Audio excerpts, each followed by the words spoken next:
하나님께서 이 세상을 창조하실 때 우리가 쓸 수 있는 에너지들을 다 공급해 주셨습니다. 하늘에서 태양빛이 사람이 살아가는 데 필요한 에너지였고, 바람이 그렇고 비가 그렇고, 그리고 이런저런 방법을 통해서 하나님이 공급하신 에너지들이 있습니다. 그런데 인간이 조금 더 편리하게, 조금 더 풍성하게 살고 싶어서 많은 에너지들을 찾아내고 개발도 했습니다. 그리고 이 세상은 에너지 전쟁도 하고 있습니다. 우리가 더 많이 확보하기 위해서 애쓰고 남의 에너지까지 뺏어오려고 하는 현상들도 생기고, 에너지 때문에 국가 간의 전쟁도 일어나는 모습들이 역사 속에 계속 있어 왔습니다. 여러분, 에너지는 그만큼 중요합니다.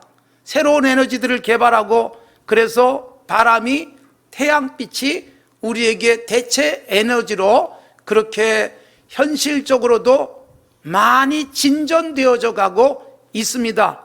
그런데 여러분, 이런 에너지, 우리 사람의 몸을 움직이는데도 너무나도 적절하게 필요하지 않습니까? 우리가 밥을 먹으면서 에너지가 공급됩니다. 사람마다 양이 물론 다를 수 있지만 평균적으로 하루에 청소년 남자는 2700, 그리고 여자는 2100, 성인 남자는 2500, 여자는 2000kcal가 필요하다라고 되어 있습니다.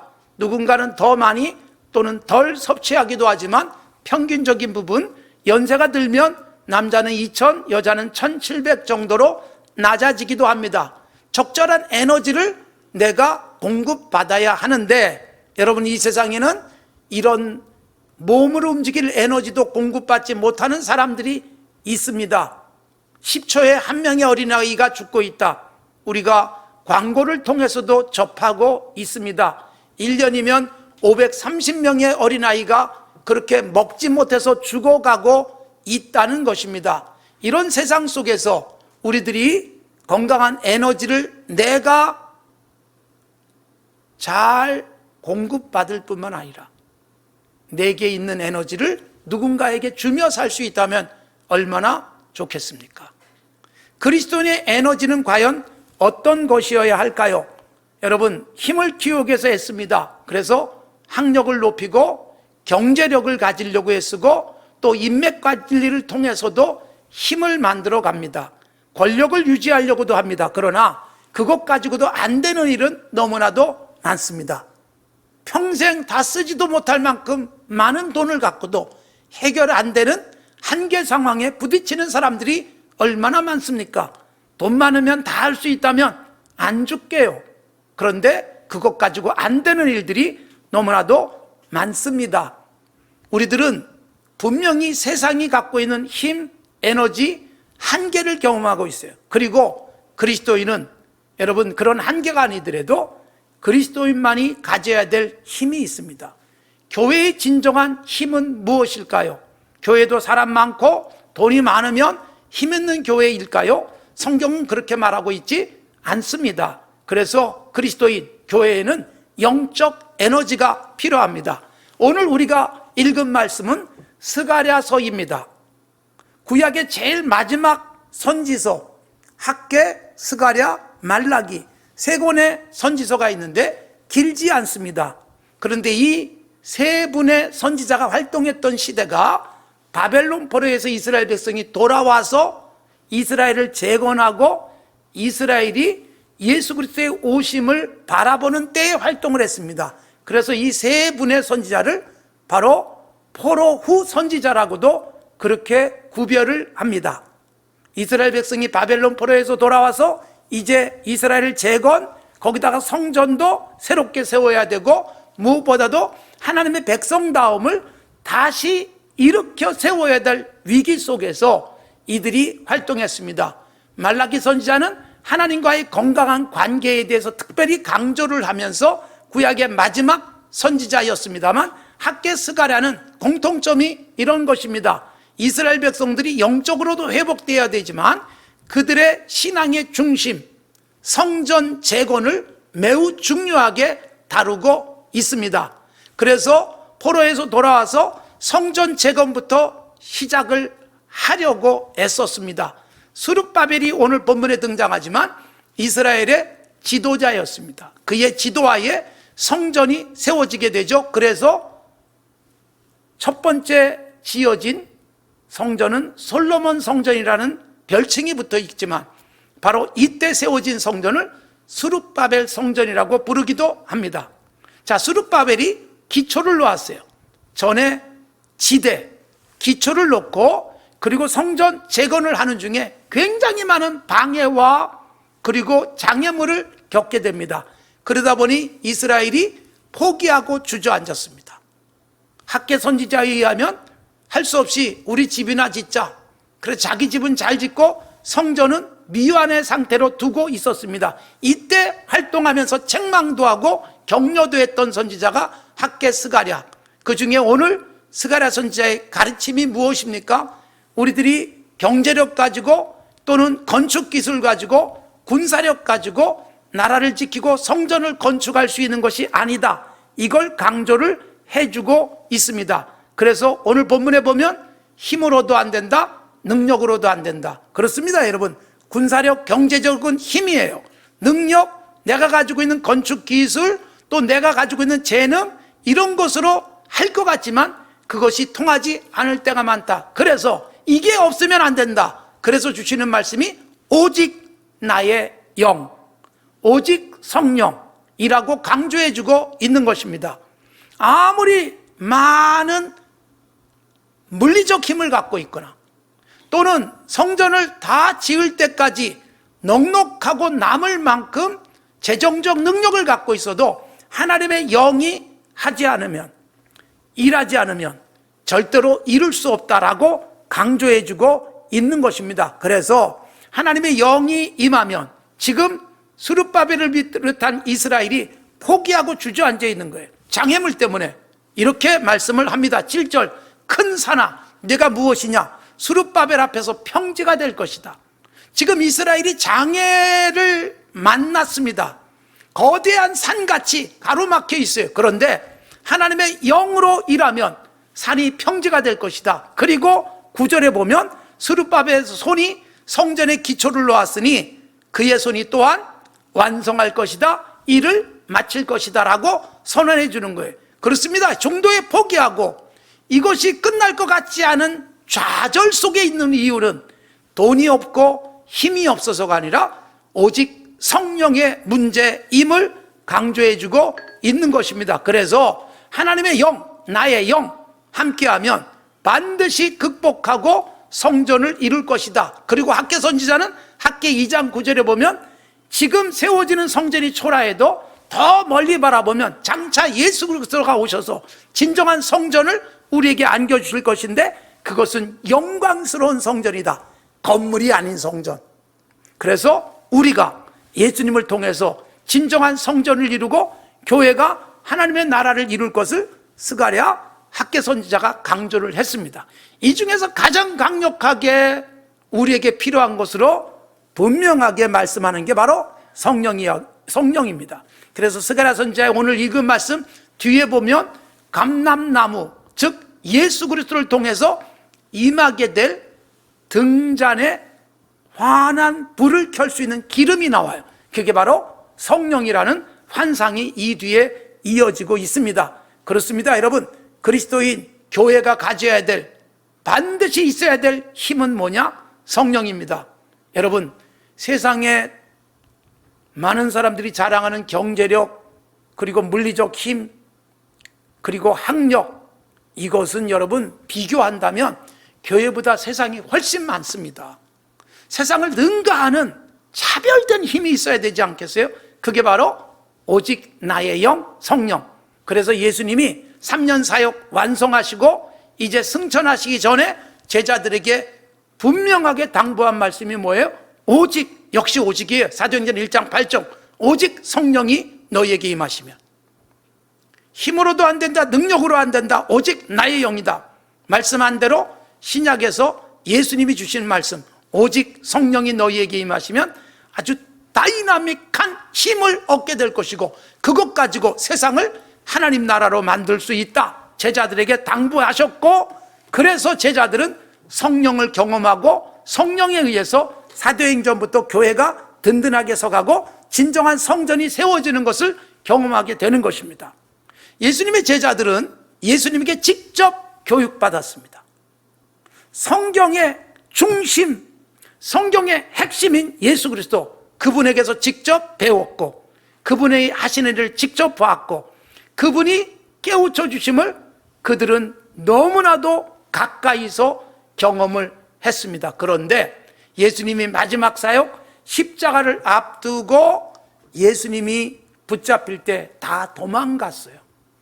직접 보고 들었는데도 예수님 버리고 도망가요. 두려움이, 살겠다는 육신의 욕망이 예수님을 뒤도 안 돌아보고 도망치게 했습니다. 왜 그럴까요? 예수님께 직접 배웠는데, 예수님께 직접 하나님 나라의 일을 목격할 수 있는 은총을 입은 사람들이 왜 그럴까요? 성령입니다. 예수님조차도 이 땅에 계시는 동안에 성령의 사역을 하셨어요. 그래서 세례요한이 예수님을 소개할 때 나보다 능력 많은 분, 이분은 불과 성령으로 세례 줄 것이다, 성령을 강조했고요. 예수님이 세례를 받고 물에서 올라올 때 하늘로부터 성령이 비둘기처럼 주님 위에 임하셨다, 마태복음 3장의 이야기입니다. 마태복음 4장으로 가면 예수님이 시험을 받고 시험에서 승리하시죠.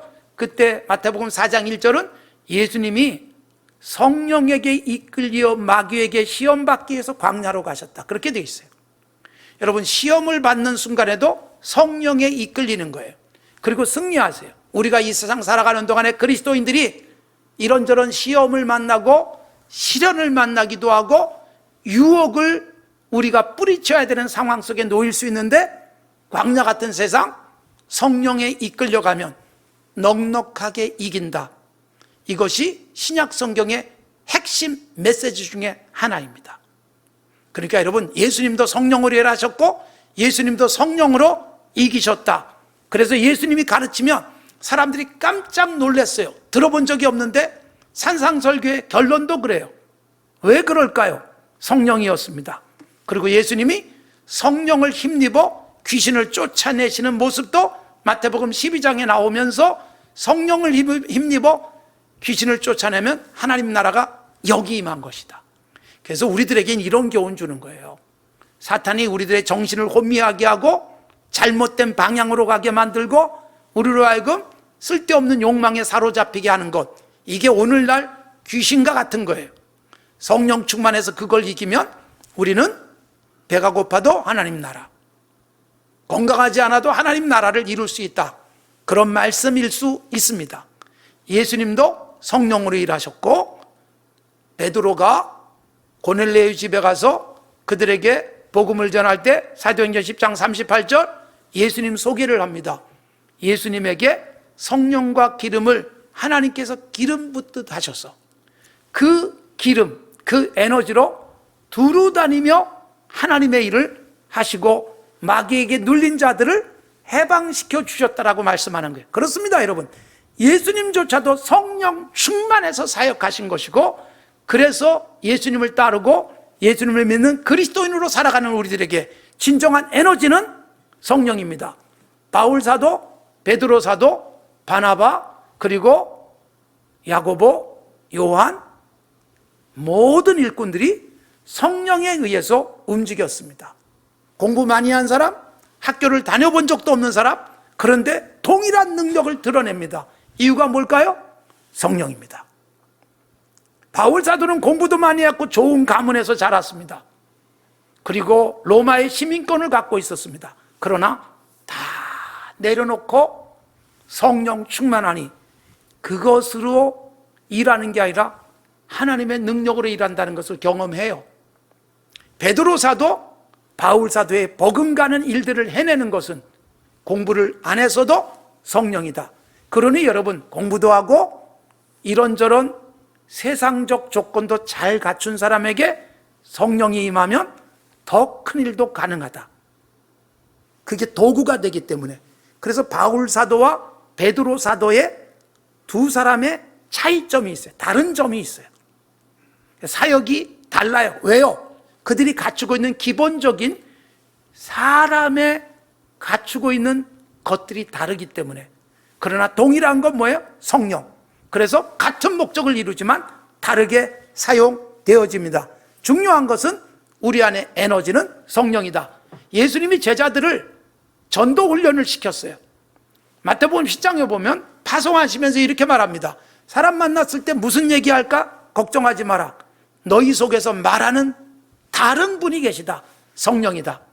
그래서 여러분, 제자들의 설득력, 말재주를 가지고 복음을 전한 것이 아니라 속에서 성령이 그때그때 말하게 하셨고, 사도행전에 보면 사도행전 6장 스데반이 성령으로 말하니까 누구도 대항할 수 없었다. 그렇게 되어 있습니다.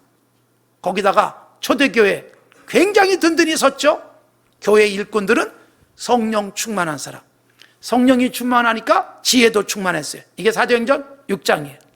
성령 충만하니까 해야 될 말을 분별하고 나서야 될 때와 물러설 때를 아는 것, 지혜예요. 그런 사람들이 일꾼이 된 거예요. 그렇지 못한 사람이 일꾼이 되어질 때 문제가 생기는 것입니다.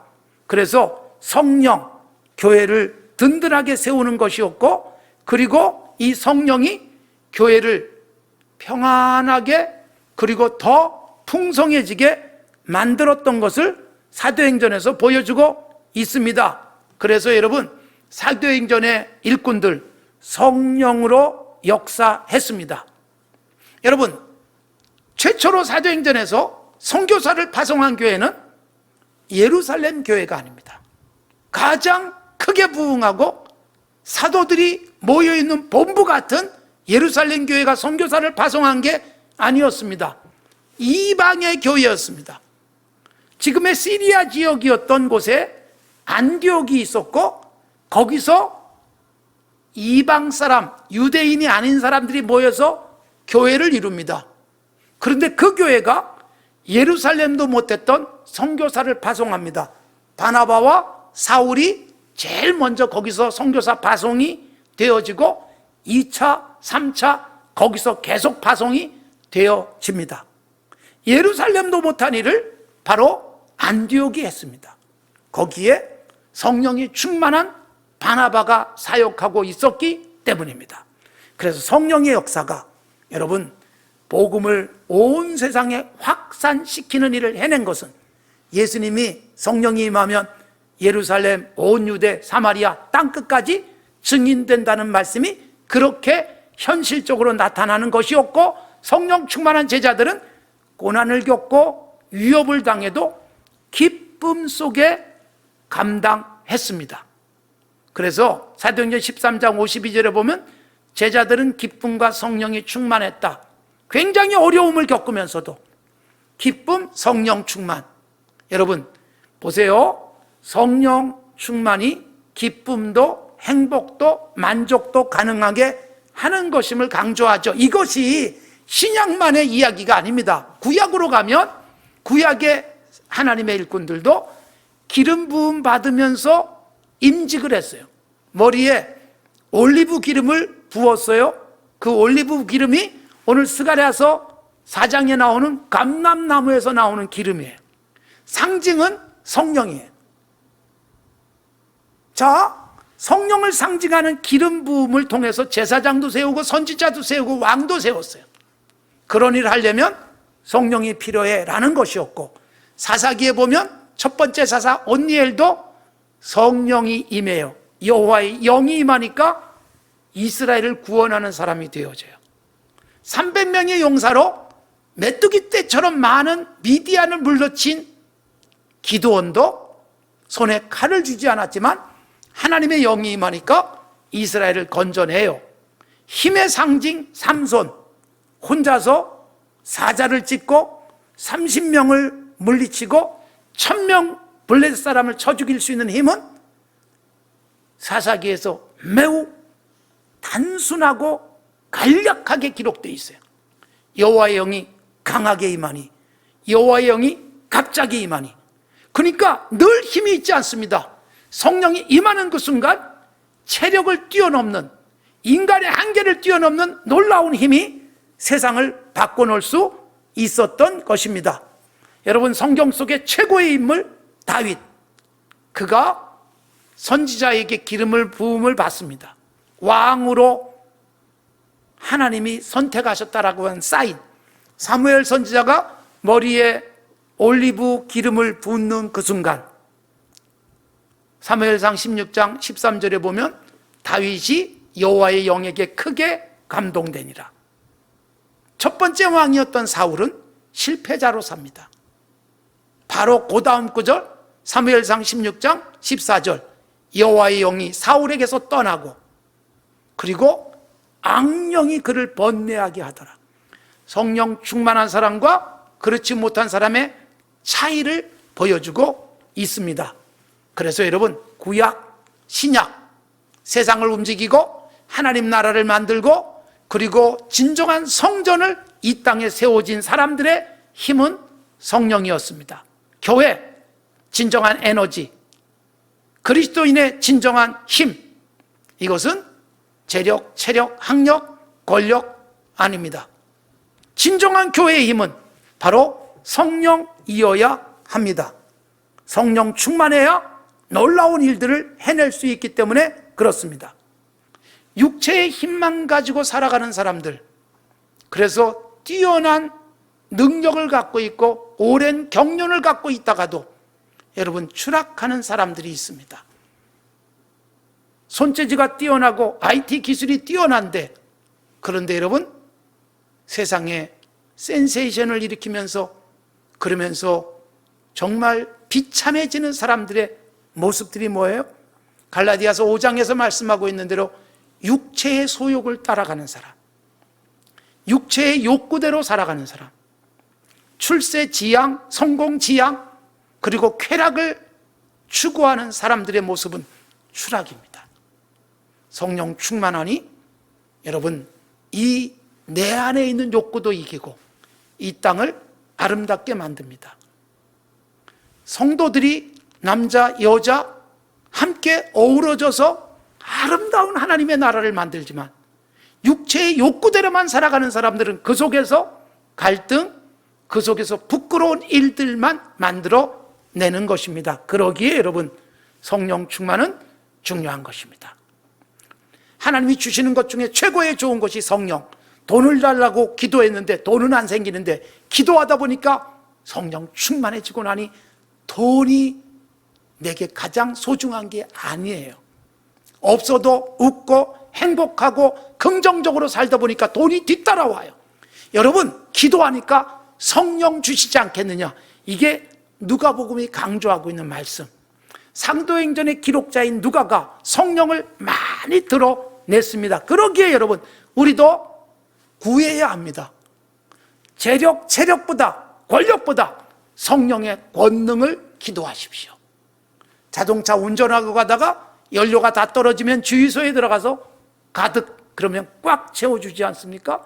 그리고 계산만 하면 되는데 여러분 우리가 하나님께 엎드려서 가득이라고 주문하면 계산하지 않아도 꽉 채워서 인생의 여정 정말 힘있게 세상을 움직이는 파워풀한 그리스도인, 그리고 역동적인 힘을 드러낼 수 있는 하나님의 사람으로 살아가는 것이고 교회가 되어지는 것이죠. 진정한 힘 다시 한번 확인하십시오. 내게 그 힘이 있는가? 나는 무엇을 힘이라고 여기는가? 그 힘의 한계를 경험하면서도 가져봤으면 좋겠다, 좀 더 많았으면 좋겠다라는 생각 속에 매몰되지 마시고 진정한 하나님의 능력, 그리스도인의 진정한 힘, 교회의 참된 에너지, 성령 충만해서 이것에 그 효과도 경험하시고 이걸 통해서 하나님이 기뻐하는 일들을 펼쳐가는 그리스도인이요 교회가 되어지기를 다짐하시기 바랍니다.